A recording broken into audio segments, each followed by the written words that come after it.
Do you ever feel stuck in the rat race? Life doesn't have to be that way if you're willing to put in the work.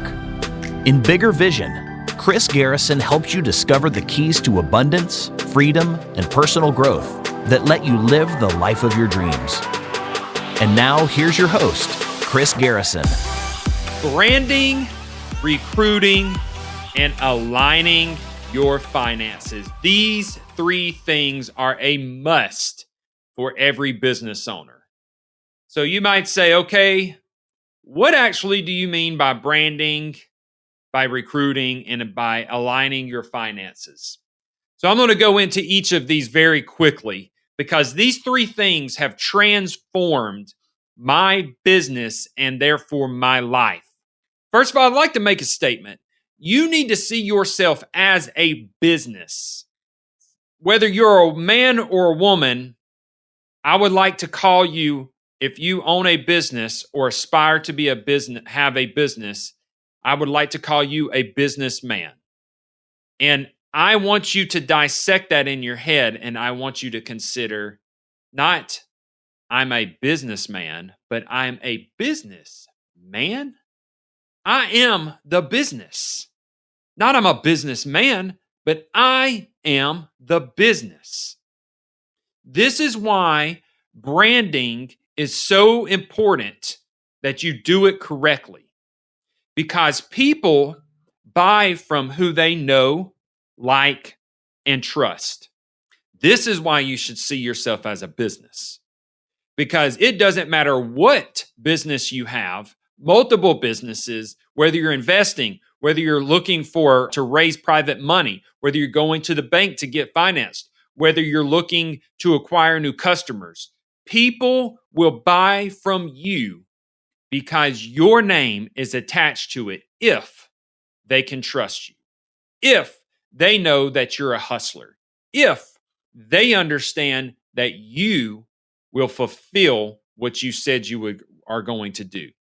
So how do you brand correctly and take care of branding you and the company at the same time? You don't separate them.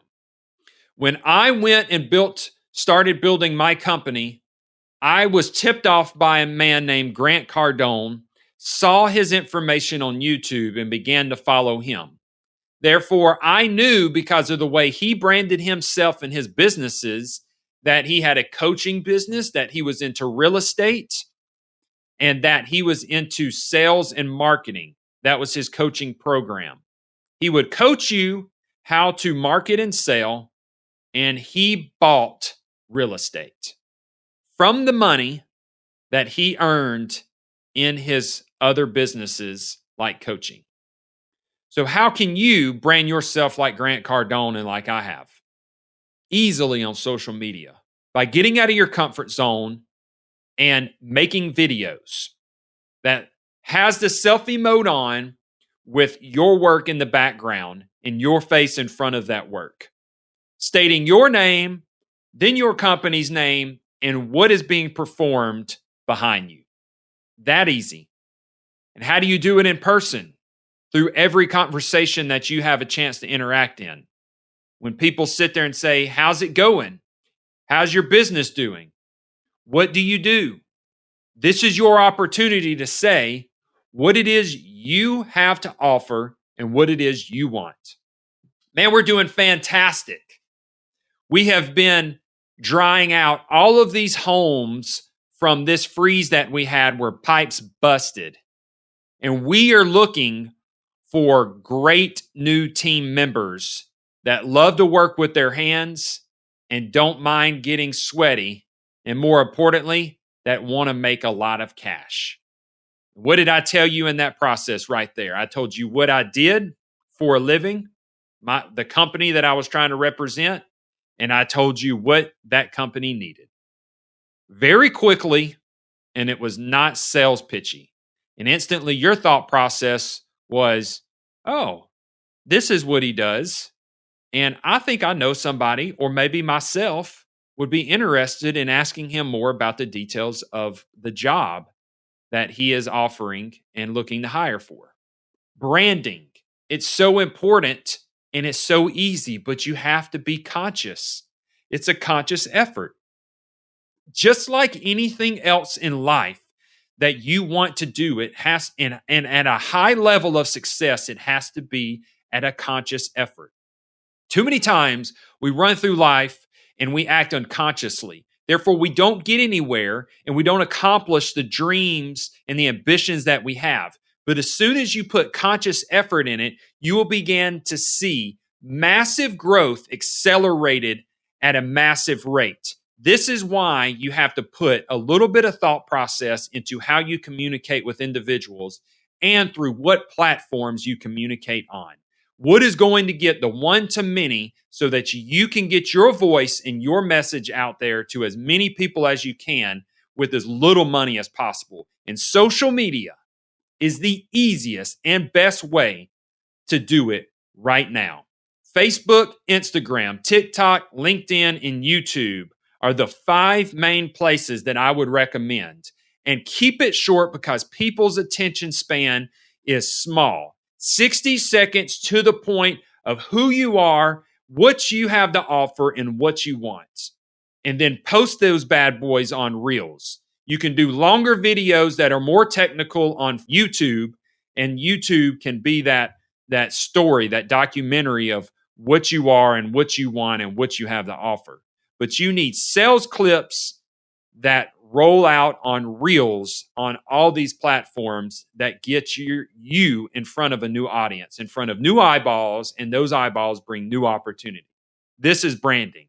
The other thing is recruiting. You've got to have a team and you've got to have leads. So those leads are serviced by the team. So how do you get both? Again, you tell people that are in contact with what you want. So as you're going around branding yourself, you're telling people about the hiring that you're looking for. But on the recruiting side, I'm looking to recruit affiliates more than anything else. And affiliates are those that are already in contact with your customer base that don't know of you yet. So for me and my disaster cleanup company, when people have busted pipes, the first people they think of that they need to call is the plumber and then probably their insurance professional because they have property insurance and they're looking at a disaster thinking, how am I going to pay for this?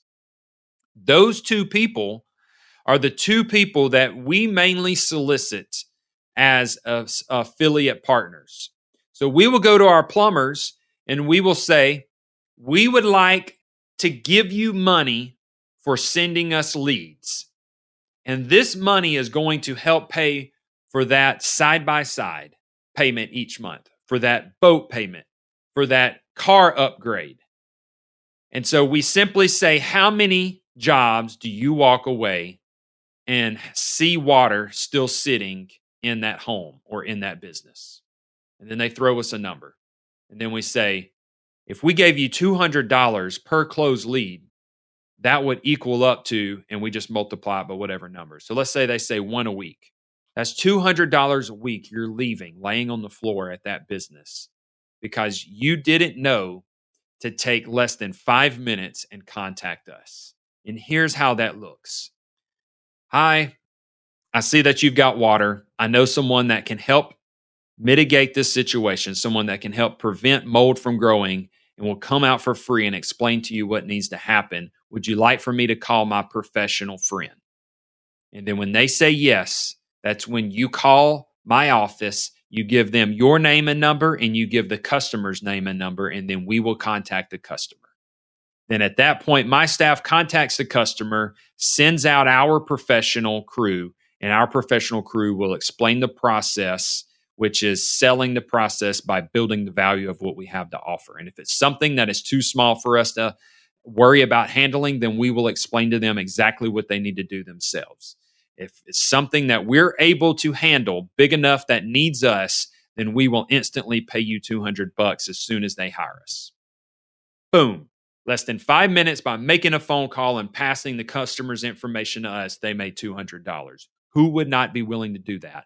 Because this makes them a better customer service company and technician because they are able to send someone else that is reputable so that they can get that problem taken care of.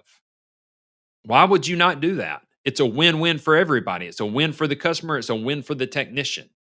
So we recruit affiliate partners that are already in the homes of our customers in the situation that we can respond to, and we pay them for their efforts. This is paying for marketing on the backside instead of on the front side, and hoping that you're going to get the return that you want, and having to do trial and error and keep up with statistics. And I'm not saying that you shouldn't do other types of marketing, but affiliate marketing can be tremendous in the growth, because word of mouth, a referral, is one of the strongest lead sources you can have, because there's a level of trust that is not built in any other avenue that I'm aware of in lead generation. But when you have someone stating that they trust you enough to recommend you, then that person is going to instantly have a larger level of trust that you can accomplish the job that you're being called to do. So recruit the people that are currently in front of your customers at the exact time when they are going to need you, and pay them handsomely for that effort. Because if you work the math and you've done advertising and you look at how much you've spent and how much you've made from that compared to a secured job, and you're only paying for the actual jobs that you get, you will realize you can pay a pretty good amount to make it catch the attention of the affiliate that you're trying to get them to refer you. One of the best ways I have found to market, one of the most profitable ways I have found to market, is affiliate marketing. And next, the third is aligning your finances. You have trouble hiring, you have trouble motivating, you have trouble keeping quality, you have trouble on repeat business or quality issues and having to go back and redo work. It's because you don't have your team's interest in alignment. When your company wins financially, they should be winning financially.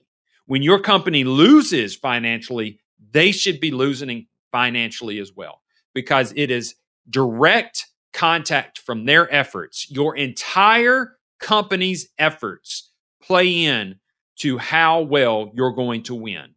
And you're only going to win as big as your weakest link. So there's several things that I have found when we began to do more of a commission, profit sharing type situation. I took all of my technicians that were in the field, include my sales is commission based, my project management is commission based, and my fulfillment team, the foremen and the technicians, are commission based. I gave them a very small salary so that I could demand that they come in and do training and team meetings and whatnot, and they don't feel like they're sitting or learning for free. And then the bulk of their money, because the salary would not be enough for anybody to live. It's like $5, $10 an hour. The bulk of their money comes from the fact of when they are out, they are efficient as a team and they accomplish what they're supposed to accomplish at high quality, so they don't have to go redo the work.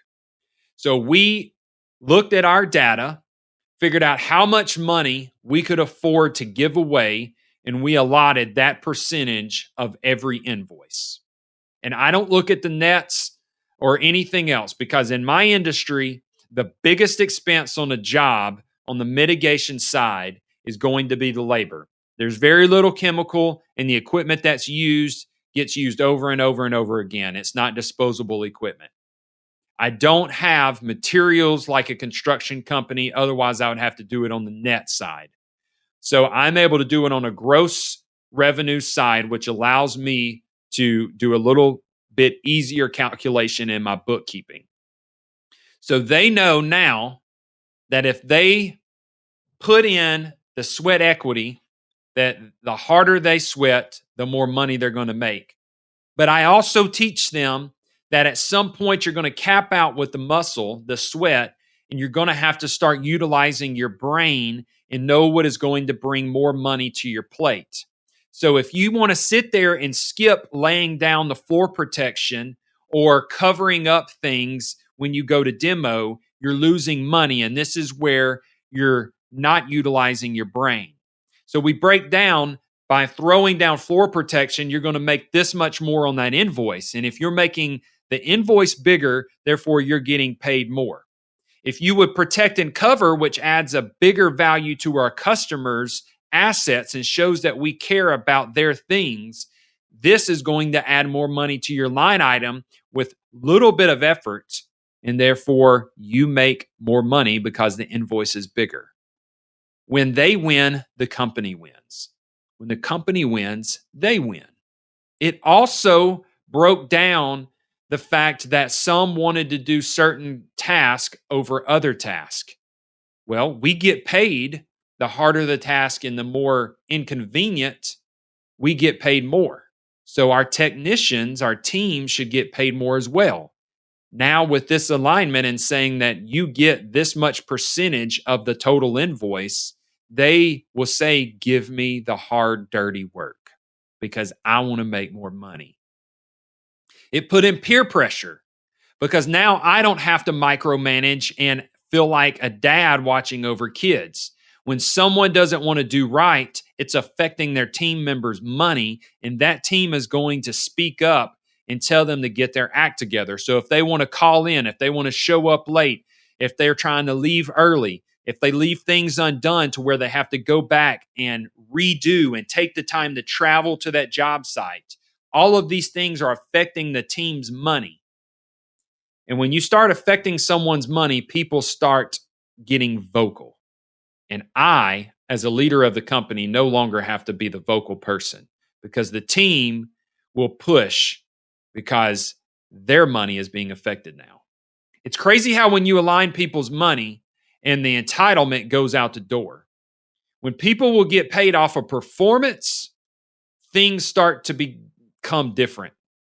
The culture of a company will change and be more motivating because they understand that the better the performance, the better the pay. But when you are misaligned in the finances with your team and the company, then it's I clock in and I'll make this much as long as I don't clock out until this time. There's a saying that says, the boss makes $1, I make a dime. That's why I shit on the boss's time. But no longer do I worry about someone shitting on my time. You can sit in that bathroom as long as you want because your team's out there making you money and they're going to notice that you're sitting in the bathroom while they're making your paycheck. You can call in sick and you can stay home and play video games all you want. But your team is not going to allow that to happen because you're going to have multiple voices speaking up, stating the fact that they're paying your bills while you sit at home. See the culture change here? The sports teams are the same way. All I did was start to mimic sports. I looked at where my problems were, and I finally said, let me change this because when winners win, it's because the team won together. And I also don't put up with anything but winners at this point. I want a winner's mentality. The culture changed so much that we don't allow people that don't try to win in life for themselves. If you're okay with mediocre, then you will not stay on this team. You're going to be let go so that you can go find an atmosphere that fits your lifestyle better. So focus on branding yourself and the business at the same time. You also want to focus on recruiting your affiliate partners so that you pay for marketing on the backside. And the third thing is you want to align the financial interest of the company and the team by making it commission, profit sharing style. At this point, you will alleviate most problems that come from not having a voice in your community, having to pay for marketing that doesn't produce, and having to micromanage a team that doesn't care about the success of the company. Until next time, I want you guys to live in success. If you're interested in buying businesses, scaling businesses, and selling businesses, and when I say buying businesses, I'm talking about buying cash flow, because that is the name of the game and cash flow is king. Then you need to check out Blue Collar Millionaire on Facebook, a free Facebook group where we do lives every Tuesday with entrepreneurs that are successful and understand cash flow. And we also have a mentorship program called the War Room inside, where we have weekly calls and we will handhold you through the process of scaling your current business, buying a business if you're trying to transfer from a W-2 to a business owner, scaling that business, and selling that business on the open market for massive lifts. I'm talking about millions of dollars in gains compared to what it cost you to purchase. Until next time, let's live in success.